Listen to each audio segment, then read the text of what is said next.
Բարև պարոն Ասլանյան, շնորհակալ եմ նահատապանի հրավերը ընդունելու համար։ Ուզում այսօր խոսենք մի բավականին հետաքրքիր թեմայի մասին, թվայնացման ռազմավարության մասին Հայաստանում, ընդ որում այդ մասին դեռ 2020 թվականի հուլիսի 20-ի կառավարության նիստի ժամանակ Նիկոլ Փաշինյանը հայտարարեց, որ 2020-ից 25 թվականը այդ նախագիծը պետք է արդեն կյանքի կոչվի, եւ հիմա փաստորեն կյանքի է կոչվում թվայնացումը Հայաստանի Հանրապետությունում, ինչ է դա իրենից ներկայացնում, ընդ որում վարչապետը այն ժամանակ հայտարարում էր, որ դա հեղափոխական գործընթաց է եւ պետք է աշխատել երկու ուղղություններով, եւ բովանդակային եւ տեխնիկական։ Հիմա հասկանանք, արդյոք աշխատանքները կատարվել են եւ մեզ հիմա տանում են մի նոր իրականություն, թե դրանք կիսատ են եւ ընդհանրապես ինչու հիմա որոշվեց ճիշտ է, ժամանակահատվածը, որ նշել են, իրենք արդեն ավարտվում է, բայց արդյոք մենք պատրաստ ենք այդ բոլոր ուղղություններով էլեկտրոնային կառավարմանը։ Կարճ պատասխան եմ։ Հովանու ավետարանի առաջի բառերն էր, չէ՞։ Ի սկզբանե բանն էր եւ բանը Աստծո մոտ էր եւ բանը Աստված էր, այսինքն սկզբից խոսքն էր։ Իսկ վերջում վախճանի թիվն է լինել։ Սա շատ կարևոր է գիտակցել, թե ինչ է կատարվում։ Սա վախճանաբանական թեմա է, ավելի շատ, քան հեղափոխական վախճանաբանական, այսինքն աշխարհի վախճանին վերաբերող թեմա է ավելի շատ, քան հասարակական, քաղաքական կամ սոցիալական։ Հիմա տեսեք, խոսքով Աստված ստեղծեց աշխարհը, բաժանեց ջուրը ցամաքից, լույսը խավարից, խոսքով ստեղծվեց տիեզերքը, լուսատուները եւ այլն։ Ինչ է նշանակում դա։ Դա նշանակում է, որ բանական խոսքը, աստվածային խոսքը, որով ստեղծվել է, դա, այսպես ասած, անալոգային երևույթ է, ոչ թե թվային, հա։ Ինչի մենք այսքան մեր ընկալումները ինչպես են, անալոգային են, թե թվային են։ Մենք աշխարհը տեսնում, լսում ենք, մինչև հիմա համը, հոտը թվերի ամբողջականությամբ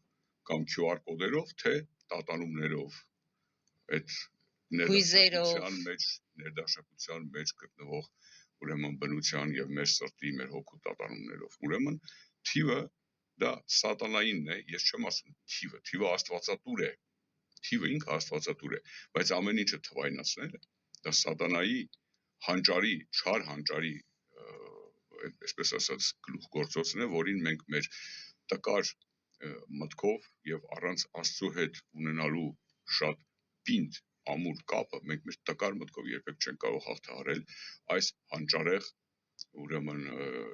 չարագործությունը, ինչպեսին թվայնացումը։ Իհարկե մեր կառավարությունը պիտի թվայնացման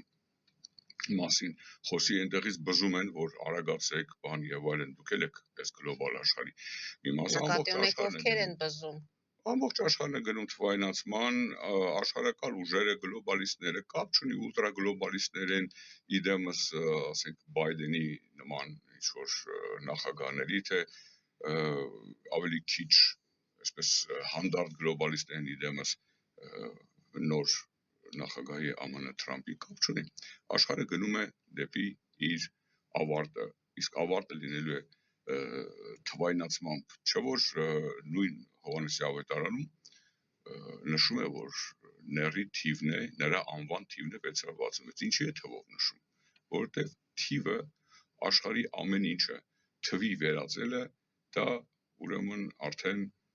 սատանայի գերագույն այսպես նպատակն է։ Նույնը տեղի ունենում մեզ մոտ եւ տեղի ունենում շատ արագ տեմպերով։ Եթե կարող է տպավորություն ստեղծել ինչ-որ միամիտ մարդկանց մոտ, որ ինչ է Հայաստանը, ինչ է իրենից ներկայացնում, որ այստեղ ջանքեր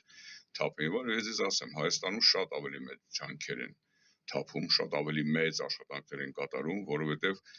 ոչ մեկ, ոչ մի պահ չի մոռացել Բաբելոնի գլուխը, օծի գլուխը ջախջախած այս ժողովրդին, Հայաստանին, հայքին, որը առաջինը այն ժամանակվա գլոբալիստների գլուխը ջախջախեցին շատ նվազ, շատ քիչ ուրեմն թվով քաջազումներով եւ նրանք հիանալի գիտեն, որ այսօր էլ եթե մնան նրանցից 300-ը նորից կջախջախեն այդ օծի գլուխը։ Հայաստանը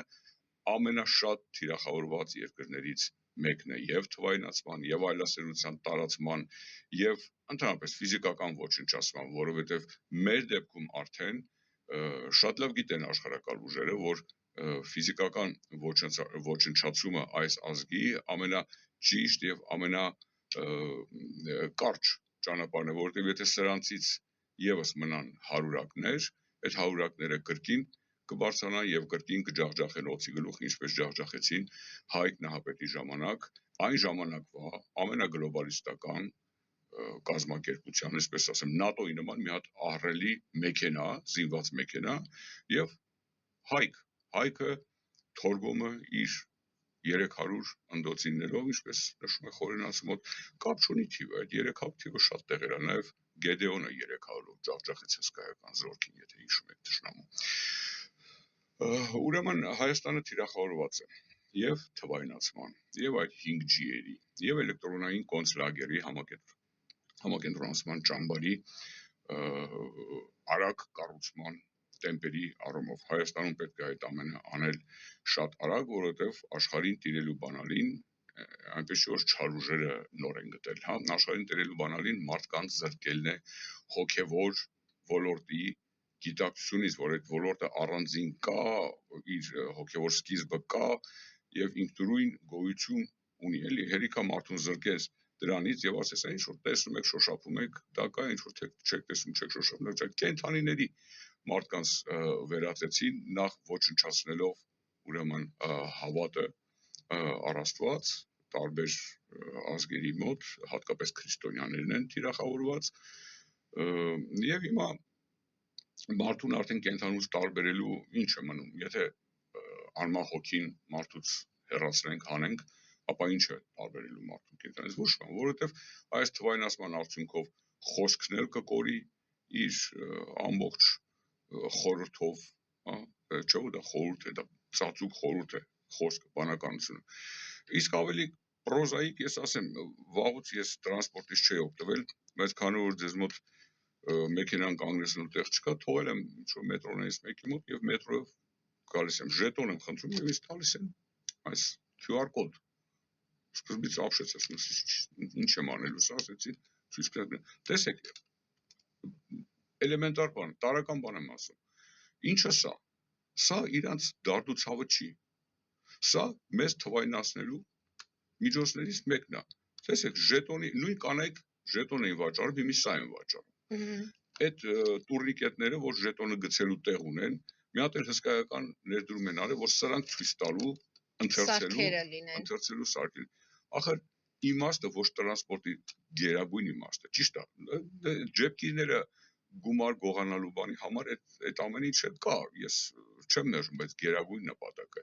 ոչ թե ինչ որ Ավինյաններ, Փաշինյաններ, բան, չէ, իրանց պապաները ստիպում են այս process-ը Հայաստանում, տեսնում եք, այս QR կոդը։ Այս QR կոդը լինելու է ձեր համար ավելի թանկ, քան ձեր երեխան։ Ձեզ բոլորիդ քշելու են, մտցնելու են ահա այս սարքի մեջ, որտեղ ահա այս սարքի մեջ մենք շատ հեշտությամբ ինքներս ենք մտնում։ Տեսնում եք, այդ չարը մի բանի որ ձեռնմուխ է եղել։ Մեր տկար գիտակցությունով մենք չենք կարող դուրս գալ այդ չարի դեմ պայքարի եւ հաղթել։ Իհարկե մենք պիտի դուրս գանք, բայց ոչ թե մեր այս տկարությամբ, այլ աստվածային իմաստություն ունենալով։ Իսկ ապա եկեք տեսնենք, թե մեր ժողովուրդ որ այսքան խոսում է այս շեղող թեմաներից, բան, ինչ աստվածային իմաստություն ունի, որքանով է իր Տեր Աստծուն ճանաչում, որքանով է իրան որպես առաջին քրիստոնյա ժողովուրդ է դարել ռեկլամային տեքստ առաջին քրիստոնյա ժողովուրդը, ում ասես թե պատարակների գնում ես, այդ գիրքը կարդացել ես, ինչ ես հասկացել, կտեսնեք, որ անգամ այդտեղ շատ ամոթ վիճակ է, համենայն դեպս շատ հեշտ է լինելու քշել այդ ճանապարհով, եթե ուրեմն մենք ասում եք գնում ենք համակենտրոնացման ճամբար, կամավոր։ Այո։ Չենք զգալու ֆիզիկական ցավ, բայց այնքան բաներ չեք զգալու։ Գիտեք, մի քանի տարբերություն կա շատ էական։ Դուք մենակ ցավի մասին ասացիք, բայց դուք ինձ ուղղորդեցիք խոսել էլեկտրոնային համակենտրոնացման ճամբարի եւ ֆիզիկական համակենտրոնացման ճամբարի մասին։ Տեսեք, ինչա ֆիզիկական համակենտրոնացման ճամբարը մարդկանց փոքր խմբերին տիրանալու, նրանց մարմիններին տիրանալու, նրանց աշխատուժին տիրանալու, վերջում դրանց ուտիլիզացնելու, սպանելու, չգիտեմ, ինչ որ բանը ոչնչացնելու միջոց։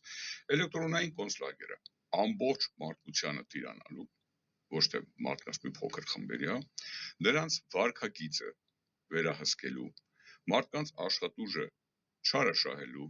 սեփականազրկելու, դա շատ կարևոր է, հեսա շատ շուտով դուք կտեսնեք, այս ավտոբուսի տոմսերով, չգիտեմ, այդ տվող առնվող հողերով,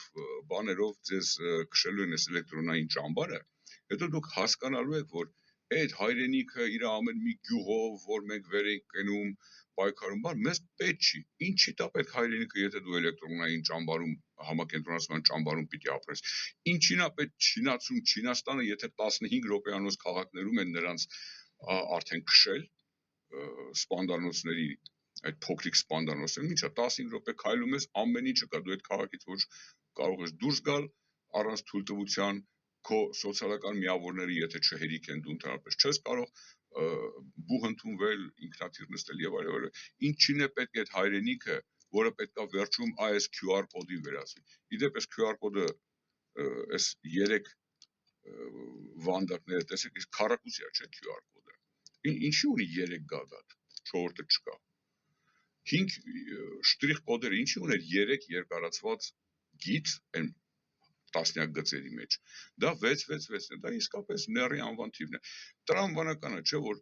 քառը գագաթ քառակուսին պետք է ունենաս 4 այսպիսի նշված գագաթ։ Ինչի ունի 3։ Կրկին ների թիվն է։ Այս ների թիվը բոլորից ճակատին է դաջվելու։ Այս ների թիվը այսօր թղթի վրա են մեզ խափում, ընդունել տալիս։ Հետո էլեկտրոնային անձնագրերով, հետո չգիտեմ, սոցքարտերով, հետո չգիտեմ ինչ կապիկություններով եւ վերջում դա դաջվելու է մեր ճակատին եւ մեր ձեռքին, որպեսզի մենք մեկընդմիշտ ուրեմն այլևս չմտածենք մեր քրիստոնեայության եւ հոգուփրկության մասին։ Հիմա շարունակեմ էլեկտրոնային եւ ֆիզիկական համակենտրոնացման ճամբարների տարբերությունը։ Իհարկե ես ասացի, ֆիզիկական համակենտրոնացման ճամբարը տիրում է մարդկանց ֆիզիկական մակարդակի վրա, էլեկտրոնային կոնցլագերի վերջնական նպատակը մարդու հոգին, սատանայի պետք եղածը մեր հոգին է, մեր մարմինը չի, մեր մարմինը նրան ոչ չոք պետք չի, որտեղ դա վերջ առաջ փտելու է հոգտակ, նույն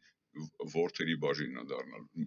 հոգին է պետք։ Պատերազմը հոգու համար է եւ ինչպես Դոստոևսկին ասում, այդ պատերազմի դաշտը մարդկանց սրտերն են։ Այնուհետև ֆիզիկական համակենտրոնացման ճամբարում բռնությամբ են այնուամենայնիվ գերում, տանում, բանտարկում, չգիտեմ, պատերազմի ժամանակ գերի վերցնում։ Մենք հոժարակամ ենք մտնում էլեկտրոնային կոնցլագեր եւ դա հեշտանում է մեզ համար մեզ տված այս գործիքների մենք ինքներս ենք սրա մեջ մտնում, մենք ինքներս ենք վիրտուալ իրականություն մտնում, հասկանում եք, մեզ պետք չի, ինձ ստիպել են, որ ես սա ունեմ, ձեզ ստիպել եմ, դու դա ունեք, ես սա ունեմ, որտեվ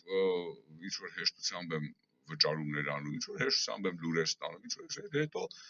հետո եթե ես սա չունենամ, ես այլևս չեմ կարող գուցե հաց առնեմ, գուցե բենզին լսեմ, գուցե երեխայից ուսման տամ։ Հետո եթե սա էլ արդեն պետք լինի շպրտել մի կողմ, որտեղ մի փոքրիկ չիպ քո ձեռքի մեջ կամ քո ճակատին եւ սրա բոլոր ֆունկցիաները վերցնել իր վրա, այնուամենայնիվ կոմֆորտով են մարդկանց վերցնում եւ ոչ մեկ չի գերեվալ ձեզ։ Հիշեք, վերջին ժամանակներում ենք ապրում։ Վերջին ժամանակների խորհուրդը հետեւյալն է. եթե առաջին քրիստոնյաներին սրով, հրով, սպանելով, ոչնչացնելով, տանջելով, չարչարանքներով են հրաժարվել տվել քրիստոնեությունից, ապա այս մեր ժամանակների, վերջին ժամանակների քրիստոնյաներին իրենց կամքով են հրաժարել տալու, նրանք գերադասելու են կոմֆորտը, նրանք գերադասելու են այն պրատվինուտի մի հատ բառ կա, էլի, որ իրանք ամեն ինչով պիտի պրատվինուտի լինեն, էլի։ Եվ վերցնելու են, գերեվարելու են մեր խելքի պատճառով։ Եվ հիմա հասնենք ամենակարևորին։ Սովորական կոնցլագեր, որ մարդը ընկնում է եւ նրան այնտեղ ուղարկածները, դավաճանածները, ազգադավերը, ես չգիտեմ, առևտրականները, որոնք կարող են փողով ազատվել, որոնք կարող են քեզ մատնել եւ իրենք ազատվել, բրծում չունեն էլեկտրական կոնցլագերից։ Այ հիմա այս կառավարությունը, որը որ աճապարանքով լցվել է այդ գործին, որ էլեկտրական կոնցլագերը պետքա Պարտադիր լինի։ Պարտադիր լինի, բան իրանց այդ սպասարկող օլիգարխիկներով, բաներով այդ ոչխարները չեն հասկանում, որ նույն ճանապարհին են դեպի սպանդանոց, կապ չունի, որ մի օլիգարխն է, ինչա հավաքել, նրանց երեխաներն ու թոռները չեն ուտելու այն հացը, որ նրանք կուտակել են, նրանց երեխաներն ու թոռները այս նույն օրենքների մեջ են ապրելու, որ նրանք սարքել են, ուրեմն ես ձեզ ամենայն լրջությամբ եմ ասում, էլեկտրոնային կոնցլագերից պրծում չունեն, ոչ դրա կազմակերպիչները, ոչ դրա ֆինանսավորողները, ոչ դրա ջատագովները, սա շատ կարևոր եւ միակ ուրախալի բանն է այս ամեն ինչում, ուր ուզում են, բոլորը հայտնվելու են նույն վայրում, ուր են փախնելու սրանք, արտասահման այնտեղ էլ է էլեկտրոնային կոնցլագերը ամենայն լրջությամբ պատրաստվում, ուր են փախնելու այս ոչխարները բացի սպանդանոցից, եթե սպանդանոցի ճանապարհը ավելի կոմֆորտ են դարձնում, ասում են, վայ ինչ լավ է, եկեք այս ճանապարհով քայլենք, ոչխարները գնում են այդ ճանապարհներով, ախր ոչխար է մնացել, պետք է ոչ այդ կենթանուներ ես չեմ ուզում արդեն համեմատեմ նրանց հետ, որովհետև գառը Աստծո գառն է եւ մաքրության եւ անաղարտության սիմվոլ է, դրանց հետ էլ չեմ ուզում համեմատեմ, ուզում եմ համեմատեմ ինչ-որ զոմբիների հետ, որոնք կգնան այն ուղղությամբ, որ նրանց կտանեն, այնուամենայնիվ ես ուզում եմ նորից խոսքս ուղղել եւ այս ճաշը եփողներին եւ նրանց ճաշին ջուր լցնողներին եւ տակը կրակ վառողներին, իդեմս օլիգարխների, խաղալիքների, դրանց ձեռքի կեղտոտ գործիքների, այս էլեկտրոնային ճամբարը բոլորիդ համար է, բոլորիդ երեխաներն են տառապելու այս էլեկտրոնային ճամբարում, բոլորիդ է վերաբերվելու, դուք ունեզրկվելու եք, ձեր երեխաները եւ թոռները չեն վայելելու այն, ինչ դուք կուտակել եք կեղտոտ կամ մաքուր ճանապարհներով, մեղացու մաքուր ճանապարհով կուտակած լինի, այդ պատճառով գոնե ուշքի եկեք, գոնե դուք, մարդիկ արդեն զգոնությունը կորցրել են, մարդկանց զգոնությունը շատ բաներով արդեն բթացրել են, գոնե դուք, որ իբրև թե ձեզ որպես ղեկավարներ եւ որպես օլիգարխներ պատկերացնում, հասկացեք, եթե այս գործի վրա ներդնեք ձեր ջանքերը, ձեր երեխաները, ձեր թոռները, նաեւ դուք ունեզրկվելու եք, հիշեք, այս գործը շուտով ավարտվելու է ունեզրկմամբ, այնուհետև արձերն փողի շրջանառությունից իսպառ դուրս գալով, այնուհետև բանկային հաշիվների վերացումով եւ դուք ունենալու եք այսպիսի մի բան, թղթային տեսքով չէ իհարկե, ձեր որևէ կրիչի վրա, այս սա կուզեն կբլոկավորեն եւ դուք վաղը չեք կարող տնից դուրս գալ, սա կուզեն կարծակեն դուք վաղը չեք կարող գնալ որևէ վիրահատության, դուք կպարկեք ուղակի նախնադարի նման ու կսատկեք ձեր մարճակալի մեջ առանց որևէ սոցիալական էակ լինելու գիտակցության, որովհետեւ դուք այդ էլ չեք կարողանալու անեք, ամեն ինչը տանում են, որպեսզի մենք կառավարվենք այս սրանով կամ սրա անալոգներով։ Հիմա սրա գործիքները ինչն է 5G տվյալների փոխանակման այդ կարողությունների արագացումը։ Հիմա մենք բոլորս 4G-ով օգտվում ենք, կամ մի բան, որ ձեզ չի հերիքում 4G-ով ձեր կարիքները բավարարելու, լուրեր նայելու, վճարումներ կատարելու, ինչը ձեզ չի հերիքում, ոչ մի բան։ 4G-ն միայն չի հերիքում աշխարհակալ ուժերին, որպեսզի այդ զոմբիներին քշեն դեպի սպանդանոց։ Հիմա 5G են տեղադրում։ Ամբողջ Հայաստանում խելակորույս 5G-երն են շարժում։ Եթե 4G-ն դուք գիտեք, որ դա որոշակի կիլոմետր հեռավորության վրա այդ մեծ աշտարակների վրա դրվող գերկարճ ալիքային գերհաճախականություններ են, ապա 5G-ն շատ ավելի խիտ է, համարյա դա կարելի է համեմատել կամ լուսավորության սյուների հաճախականությանը կամ գուցե 2-3 սյունը մեկ դրվելու է այս 5G-երը, որոնք ոչ թե տոկոսներով են ավելացնելու տվյալների փոխանակման արագությունը, ինտերնետը, այսպես ասած, այլ 100 անգամներով, կարգային թվեր են փոխում, 3 ու 4G-ի միջև 10 անգամ էր, 4-5G-ի միջ 100 անգամ։ Այդպիսի տվյալների փոխանակում անհրաժեշտ է միայն ձեզ տոտալ վերահսկողության տակ առնելու, որպեսզի ձեր ոչ մի քայլ դուք չկարողանաք ուրեմն անեք առանց այդ տոտալ վերահսկողության մեջ, այսօր որ կամերաները բաները ամենտեղ դրված են, շարված են, դրանք լոկալ հսկողության համակարգեր են, որոնք սուպերմարկետի կամերաները, սուպերմարկետում երթևեկությունը հսկող կամերաները նստած ոստիկաններն են այլ եւ այլն, չէ։ Սա արագությունները տվյալների փոխանակման ինտերնետի արագությունը այս աստիճան աճում է միայն նրա համար, որ հսկողությունը լինի տոտալ եւ մեկ կետից, այսպես ասած այդ գազան համակարգիչը, որը որ պիտի հսկի ամբողջ մարդկությանը, սկզբից ամեն երկրի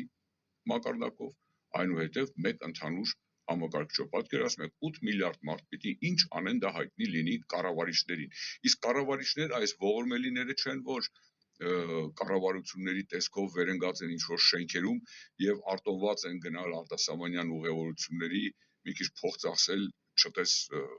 տեղից ուրախանալ, դրանք չեն։ Կառավարիչները նրանք են, ովքեր կառավարում են նաեւ այս խամաչիկներին, այս ճիճուներին, բոլոր երկրների մակարդակով եմ ասում։ Իսկ Որն է ելքը Հայաստանի պարագայում։ Ինչ պետք է անել։ Տեսեք, նորից եմ կրկնում, Բաբելոնը ջախջախել են հայերը եւ թվային Բաբելոնը պիտի ջախջախեն հայերը։ Այլ տարբերակ չկա։ Ինչպես են ջախջախում, որ ուժով են ջախջախում։ Մարդկային, հա, մարդկային իմաստությունը երկնային իմաստության դեմ ինչ է։ Նորից նոր կտակարանյան տեքստով խոսեմ, հա։ Ծիծաղելի հիմարություն։ Մարդկային իմաստությունով դա չի կարելի անել։ Սա պետք է ուղղակի աստվածային իմաստությամբ դարձի ապաշխարության քրիստոնեությունը որպես իսկական ազգային կրոն ընդունելու, պինդ պահելու, նրա շուրջը պտտվելու եւ Քրիստոսով ամեն ինչ անելու միջոցով միայն հայը կարող է վերագտնել այն ահռելի ուժը եւ զորությունը, որը միշտ ունեցել է գտնվելով Աստծու մոտ։ Իդեպ ինչու էր հայքը այդքան ուժեղ։ Ինչու էր հայքյան թագավորությունը, որը 2000 տարի շուրջ սերնդից սերունդ է փոխանցվել հայքի, աշխարհի ամենահզոր թագավորություններից մեկը եղել, որտեղ մենք եղել ենք մի աստվածության ուրեմն պաշտպանիչը, կրողները, սուտ է որ հայերը հեթանոս են եղել։ Հայերը հեթանոսություն ընդունել են պատժվելու համար, պատժվել են, կուրքեր են ստեղծել իրանցից, այդ կուրքերին են պաշտել եւ այդ հեթանոսությունը լցվել է Հայաստան որպես պատիժ այն ազգի, որը Նոյ նահապետի երկրորդ, երրորդ սերնդի ուրեմն ցակումնաբանությունը եւ հին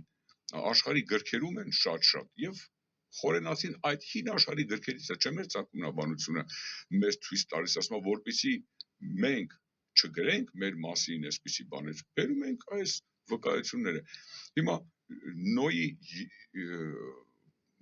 Նոյը Հայկ նահապետի պապիկի պապիկներ ընդամենը, հա, պապիկի պապը, այսինքն ով է Աստվածներն են Նոյի հետ խոսում, ասում գնացեք, գնա քեզ տապան կառուցի, ոչ մեկ Աստվածը խոսեց Նոյի հետ, ասեց գնա քեզ տապան կառուցի, ես ջրեղով վերացնելու եմ աշխարհը, եւ Նոյը դա, այսինքն մենք միաստված ենք եղել, ոնց կարող է Նոյից մինչև իրան թորը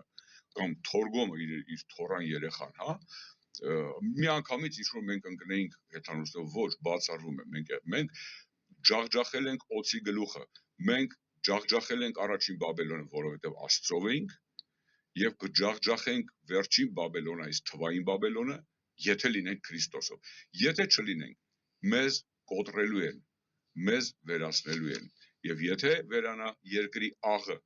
հայքը, Հայաստանը, կվերանա եւ ամբողջ երկիրը։ Հիշեք, սա երկրի աղն է։ Եթե սա վերացավ, վերանալու է աշխարհը։ Այդ պատճառով ես նաեւ կոչ եմ անում հայ առաքելական Սուրբ եկեղեցուն, մեր սյանը, մեր բոլորիս հենարանին, անտարբեր չմնալ այս թեմաներով, որովհետև սա կարծես թե կրոնական թեմա չի, բայց ավելի կրոնական եւ ավելի կարեւոր, որովհետև ինչա տեղի ունենում, սա սոցիալական չի, քաղաքական չի, տնտեսական չի, չեմ էլ ուզում, որ իմ եկեղեցին այդպիսի թեմաների մեջ լինի։ Սա կոնկրետ մեր հոգին գերեվարելու process է։ Արդյոք մեր հոգին գերեվարելու process-ում մեր եկեղեցին ունի անելիք, թե չունի անելիք։ Իհարկե, շատ եմ խնդրում մեր սուրբ հայրերին, մեր եկեղեցու սպասավորներին, սիրելիներ, հավատացեք, մի հսկայական զանգված ձեզ է տեսնում որպես ապավեն, որպես ծանր դառը այս օրերի, որպես վերջին ժամանակների առաջնորդ եւ մի շպրտեք ցուպը ձեր ձեռքից եւ առաջնորդեք մեզ գնալու ճիշտ ուղղությամբ, որովհետեւ այս ամենում կա բիֆուրկացիոն կետ, точка невозврата, չվերադառնալու կետ։ Եթե կարողանան էլեկտրոնային կոնցլագերի թեկուզ մի փոքրիկ հիմքերը գցել, դրանից հետո մենք այլևս չենք կարողանալու որևէ կերպ պայքարել այս երևույթի դեմ։ Դրանից հետո մենք կորցնելու ենք մեր հոգին, մեր աստվածային սկիզբը, որովհետև այլևս եթե այսօր մենք ունենք պայքարի հնարավորություններ, այսօր մենք ունենք պայքարի գործիքներ, այսօր դեռ մեր միտքը, մեր հասարակության առողջ կորիզը դեռ վերջնականապես ջախջախված չէ, մենք դեռ կարող ենք որևէ բան անել։ Այդ պատճառով արթնացեք, մերժեք առաջին հերթին, սիրելի հայեր, սիրելի եղբայրներ եւ քույրեր, կոմֆորտի պաշտամունքը մերժեք, մեղքը ատեք, բազմապատկեք սերը, հավատը, եղբայրասիրությունը, վերականգնեք այն կոլեկտիվները, որ այս ապիկարները 30 տարվա ընթացքում ոչնչացրին, մեր հիմնարկներում լինի, մեր շրջապատում լինի, ինչ արեցին, կոլեկտիվները առաջին հերթին ոչնչացեցին, այնտեղ կար փոխօգնություն, այնտեղ կար միմյանց սատար կանգնել, այնտեղ կար եղբայրասիրություն, ատոմիզացրեցին, յուրաքանչյուր մարդուն դարձրեցին ինքը իրենով եւ ահա բերեցին կանգնեցեցին մի փաստի առաջ, որից հետո բիֆուրկացիոն կետին մնացել է մեկ քայլ, այլևս վերադարձ չկա եւ հրաժարում էգոիզմից, հրաժարում հասարակության մեջ այդ ջունգլիական օրենքներից բազմացնենք ողորմությունը անվերապահ հավատնծայինք մեր Տեր եւ Փրկիչ Հիսուս Քրիստոսին, որին գայել է փառք, իշխանություն եւ պատիվ այժմ եւ միշտ եւ հավիտյանս հավիտենից ամեն։ Ահա բանալին, ես ոչ մի բան օթում, ոչ պրագմատիկ եւ ինչ որ չգիտեմ, եթերային բաներ չասեցի, ինչպես կգնահատեն շատերը, որոնք հիմա նայում են սա, ես ասեցի ամենապրագմատիկ բանը, թե ինչպես մենք կարող ենք կոտրել Բաբելոնը, կործանել Բաբելոնը։ Կուզեք կանենք, չեք ուզի, իրենք մեզ կկոտրեն։ Պարոն Ասլանյան, շնորհակալություն եմ հայտնում, բավականին հետաքրքիր զրույց էր, ճիշտ է,